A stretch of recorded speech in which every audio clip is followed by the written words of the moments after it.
কোটি টাকার জিনিস যদি 3 টাকা বিকে টাকা যদি থাকে না 3 কোটি টাকার জিনিসও 3 টাকা দিয়ে দেওয়া যাইত টাকা যদি থাকে যে 3 কোটি টাকার জিনিস যদি 5 কোটি বিকে 5 কোটি দিয়ে দেওয়া যাইত মাত্রান খানে কইলাম তবে খেয়াল করে শুনবা কারণ হইল গিয়া দেখো এমন এক সময়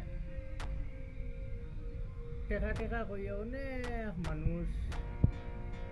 পয়সার করে ছুটিব আলগা ভ্রমন্ত যাইব পয়সার করে হইয়া বোধের ভ্রমন্ত যাইব খাদায় কিন্তু পয়সা তো রাখছে না বাস্তব ঘটনা দেখো যে সময় তুমি পয়সার রুজু করতে পারবা এ সময় তুমি গরব রইলেও আলি করতে পারে আটিলেও লাইনে লাইনে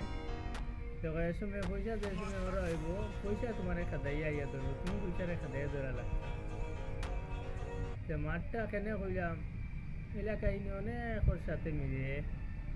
যার যার সাথে কাহিনীটা মিলে অবশ্য ভিডিওটা শেয়ার মারিয়া কমেন্ট করিয়া দিবা কার কার সাথে ইলা হইছে কইও চাইন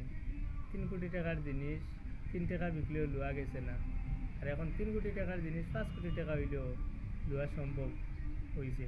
হয়েছে কি হয়েছে না এই জিনিসটা কমেন্ট করে সবে কইও ভালো লাগে।